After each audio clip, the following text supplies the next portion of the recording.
Bueno, hoy fue un día histórico para el mundo y Guatemala lo vivió gracias a TN23 que teníamos la señal en directo primero de la segunda elección precisamente que se dio donde la fumata fue negra y posteriormente a las 10 horas, 10 y 10 hora Guatemala, pues se daba la noticia al mundo del nuevo Papa.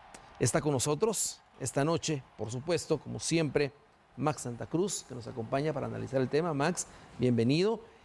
Hoy es un día histórico para Guatemala y para el mundo. Sabemos que a partir de hoy todas las cosas van a encaminarse de acuerdo al bien común, lo social y político-cultural en la iglesia. Bueno, muchísimas gracias primero por recibirme en este día, en un horario poco habitual de mi presencia, que es entre semanas siempre los miércoles, pero un verdadero gusto compartir contigo en este día tan especial, tan significativo, no solo para los feligreses católicos en todo el mundo, sino creo que en términos generales la figura de los pontífices ha representado tantas cosas a nivel mundial. Correcto. Y hay creo que un consenso alrededor de identificar hoy en día al jefe de la Iglesia Católica como un conciliador, como un pacificador, como una reserva moral independientemente de la religión que se profese. Claro, y es que Max, cuando hablamos del cónclave, que duró 2 días, pero si lo vemos en horas, después de la representación, la oración, luego la juramentación y entran a la Capilla Sixtina, estamos hablando de unas 30, 32 horas, similar a lo que duró lo del Papa Francisco hace 12 años. Pero nos sorprendió, porque dentro del perfil de todos los cardenales que estaban supuestamente con medios internacionales y medios italianos, pues ninguno de ellos fue el elegido. Similar pasó con el Papa Francisco. Muy interesante porque primero, hasta en esto hay apuestas, había ciertas inclinaciones a privilegiar a un candidato italiano, al cardenal Parolin, por encima de cualquiera de los demás, incluso el cardenal que le seguía, el cardenal Tagle, con un 27% de Filipinas. Sí, correcto. Y no se mencionaba a Robert Francis Prevost Martínez como un posible candidato en esa línea. Siempre se cumple esta norma de que quien entra papa sale cardenal. Sí. Y de alguna manera así fue. Hoy en día pues, se comprueba nuevamente que los criterios que tienen los cardenales para elegir a un papa son tomados con mucha consideración por el momento que vive la iglesia, por el momento que vive el mundo y también en una serie de criterios que vamos a platicar sin duda más adelante sobre qué significa un papado intermedio en términos de tiempo, como lo fue, por ejemplo, de largo y extenso el de Juan Pablo II, con un papado como el de Francisco, el Papa Francisco, y qué es lo que representaba la edad para poder determinar si se quería dar una línea de la iglesia estable durante tanto tiempo o algo que de repente no amarrara tanto a la iglesia durante un pontificado muy largo y que permitiera ajustarse a los cambios que el mundo necesitaba. Max ya está con nosotros. Agradecemos al padre Manuel Chilín, quien está para poder conversar con nosotros y sobre todo la celebración. Padre Manuel Chilín, bienvenido a La Medida en Tele23. Estamos celebrando este nuevo acontecimiento histórico para la iglesia, pero sobre todo porque ya habemos papa, padre. Muy buenas noches a todos los amigos que ven este bello programa de noticias por la noche. Definitivamente que es un día lleno de alegría, no solamente para los católicos, sino para todos los hombres de buena voluntad. Pues damos gracias a Dios, la iglesia en Guatemala, a los cristianos en el mundo entero, a través de la oración acompañamos a los señores cardenales en esta elección del Papa, que para nosotros el Papa es el sucesor del apóstol Pedro. Así que ha sido un día de alegría en la ciudad de Guatemala, en el mundo entero han sonado las campanas, aquí en el centro histórico, la catedral, el Carmen, la parroquia de los Remedios del Calvario, cohetería, y en la 18 calle la gente corría para todos lados, no por los ladrones, sino buscando un televisor donde poder ver las imágenes desde el Vaticano. Buenas noches, padre. Max Santa Cruz les saluda. ¿Cómo recibe usted en lo personal? Porque sin duda pues de los nombres que se manejaban previamente de quién podría ser nombrado el próximo pontífice, no aparecía el nombre del cardenal Prevost Martínez y nos sorprendió a todos su nombramiento, por lo menos en lo personal, pero tal vez usted que manejaba información más privilegiada, ¿qué opinión le merece su nombramiento desde la parte humana como sacerdote de esta Iglesia Católica? Como sacerdote, el nombramiento del nuevo Papa para mí me causó mucha alegría, mucha sorpresa, tomando en cuenta que él en los últimos años fue obispo de una de las regiones del Perú. De hecho, escucharlo hablar en español, dirigirse a su diócesis, es cierto que él es de nacionalidad estadounidense, pero quedó bien marcado pues que el alma latinoamericana la tiene, y entonces es un aporte nuevamente que Dios en su misericordia pone sus ojos para que la Iglesia Universal sea guiada por alguien que vive y que conoce la Iglesia en América Latina. Mira, siempre en un cónclave pues hay muchas voces que se escuchan, pero nunca hay una predicción. Puede haber una preferencia por ciertas personas, pero el Espíritu Santo no maneja ese tipo de preferencias, ¿verdad? Yo más o menos había leído algunas biografías de algunos cardenales, y te voy a decir que cuando yo leí pues la biografía del actual Papa me sorprendió, y dije yo, pues es un hombre que mantiene la línea del Papa Francisco y puede responder a las necesidades, pero solamente fue un pensar.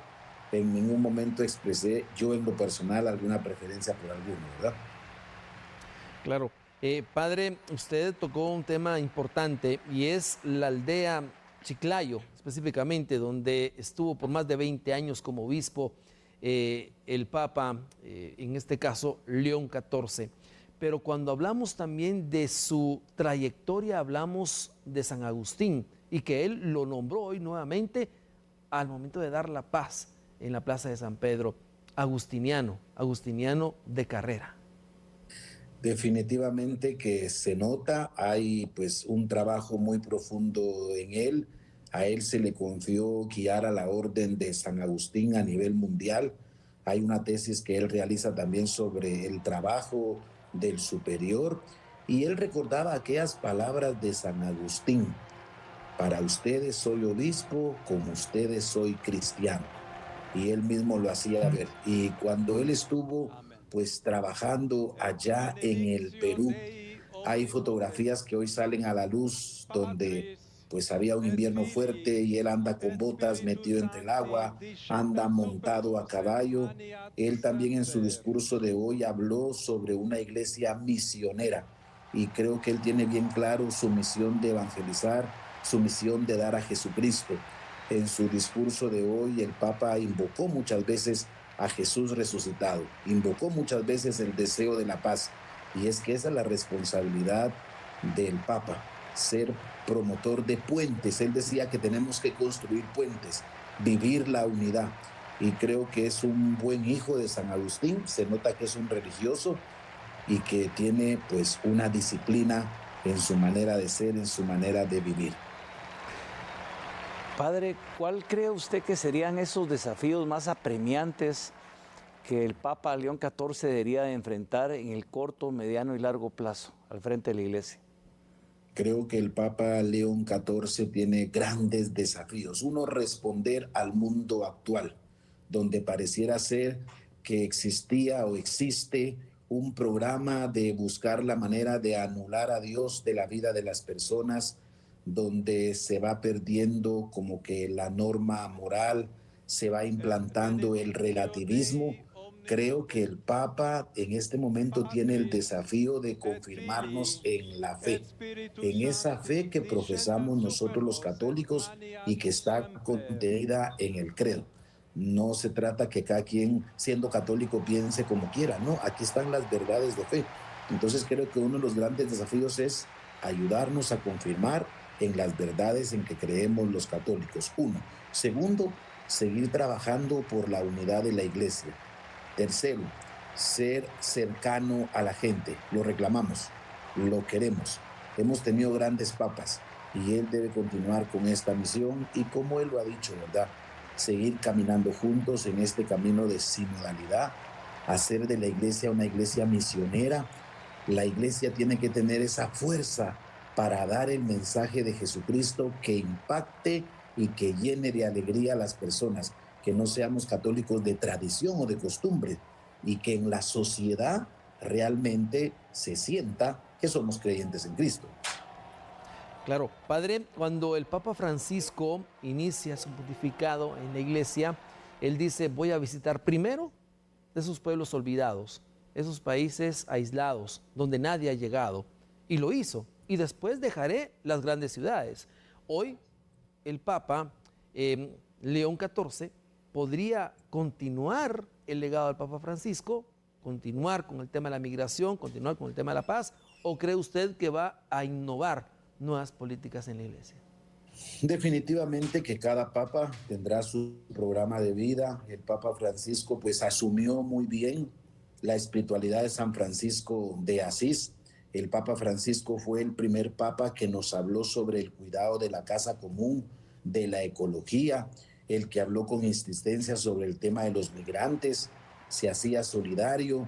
En la Plaza de San Pedro jamás había ahí un monumento a los migrantes y él manda a construir un monumento, una plaqueta donde están representados pues seres humanos, personas de distintas partes del mundo. Cada Jueves Santo solía ir a las cárceles para realizar el lavatorio de los pies, y eso por mencionar algo.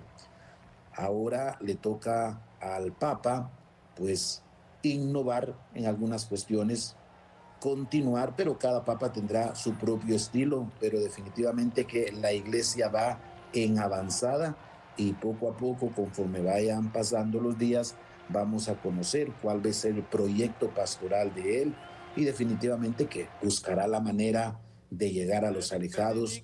Cuando un papa va a un país, va para confirmar a los cristianos de ese país en la fe. Padre, se ha identificado al Santo Padre como alguien equilibrado, alguien que podría generar ese balance necesario entre los sectores más reformistas y los conservadores de la Iglesia. Sin embargo, a pesar de eso, ¿usted cree que haya un retroceso sobre lo que ya el Papa Francisco inició, en lo que usted bien apuntaba hace unos momentos, sobre esos cambios que la Iglesia empieza a enfrentar de cara al futuro?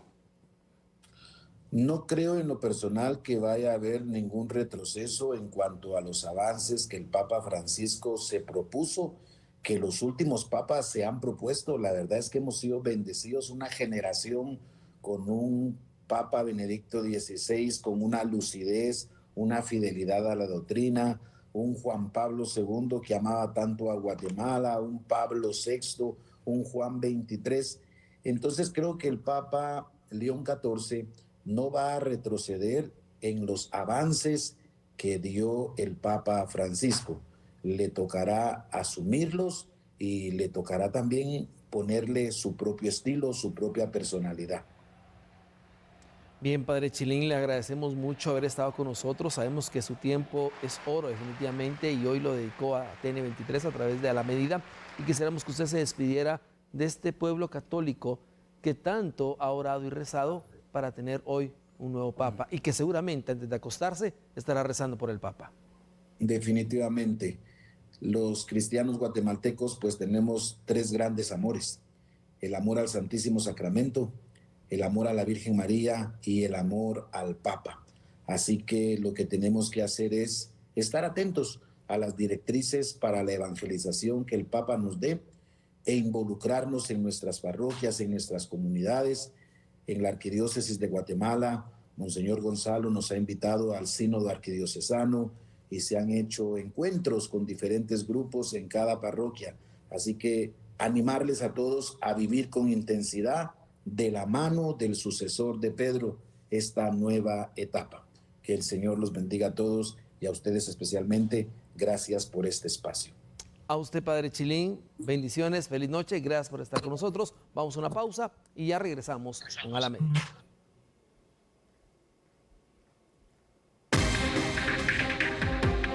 Bueno, definitivamente Max hablar del nuevo Papa es hablar de la unidad, de la paz, la reconciliación, pero también el papel fundamental de la política. Es que no podemos obviar que la Iglesia Católica juega un papel importante en la política. ¿Cuál será esos retos que tendrá que superar?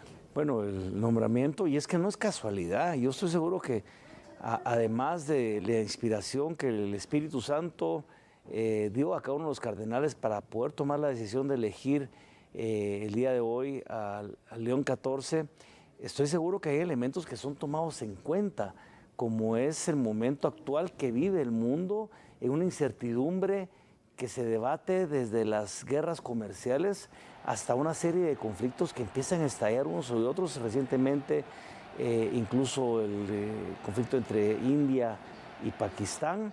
Pero recordemos que venimos de un reciente llamado en las últimas acciones del Papa Francisco de un recordatorio a la necesaria paz que debe prevalecer en el mundo. Estoy seguro que el Papa León XIV será un actor fundamental en tratar de acercarse a proponer esos espacios de pacificación. Como repetíamos al inicio de la plática hoy, no importa si se es católico o no se es católico, el acercamiento que la Iglesia ha hecho en los últimos años y que Papa Francisco fue muy responsable en el buen sentido de ello, ha permitido que ese acercamiento interreligioso de espacios haya generado las condiciones de confianza, de poder empezar a hablar un mismo idioma más allá de la religión que habla sobre la paz. Y estoy seguro que en este caso el Papa León XIV será un actor fundamental dentro de esta incertidumbre de declive político y anteponerse él en su autoridad y calidad moral como jefe de la Iglesia Católica. Claro, y es que de hecho nosotros nos sorprendió la manera revolucionaria que el Papa Francisco abordó temas como la migración, venir y hacer el llamado que no era el trato digno de expulsar a los migrantes. Habló también de la situación complicada en la Franja de Gaza, de las muertes de inocentes, de civiles, y lo abordó de esa manera fuerte. Creemos que también el Papa León XIV va a ser contundente también al momento de dirigirse a cada uno de estos jefes de Estado involucrados en estos conflictos. Además que es un papado que se tiene pensado como un elemento adicional en su elección. ¿Qué se buscaba? Un papado largo como el de Juan Pablo II. Que casi fue de 20 años. 27 años prácticamente. 27 años en donde se determinó una línea de la Iglesia que se continuó en el tiempo, que sirvió o que de alguna forma ayudó a objetivos en el mundo como la búsqueda de la libertad y el rompimiento de aquellos gobiernos autoritarios que no permitían a los pueblos buscar espacios de libertad.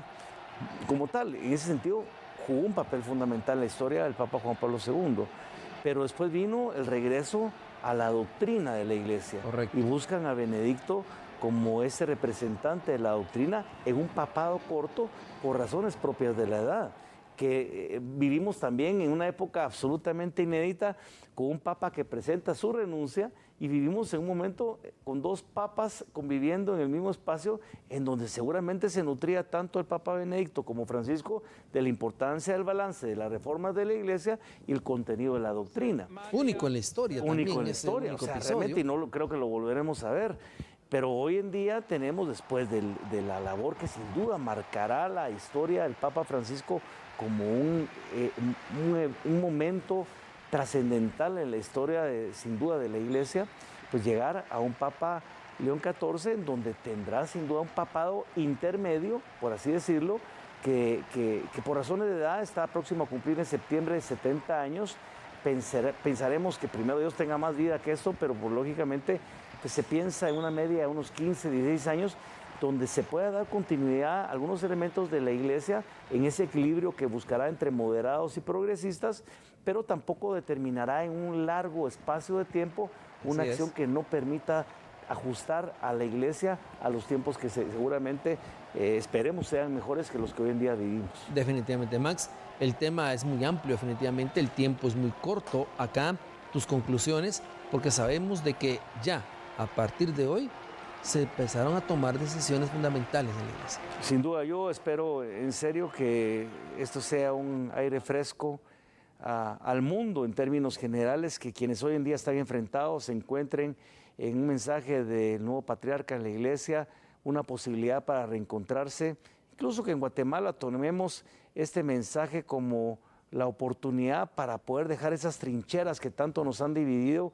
y tratar de construir una Guatemala desde la paz, desde el amor, desde la unidad, la tolerancia y el respeto entre todos los guatemaltecos. Max, muchísimas gracias por estar con nosotros y aportarnos ese conocimiento de lo político y religioso, que por supuesto no va separado, va junto definitivamente, porque esto es parte de la convivencia en el mundo.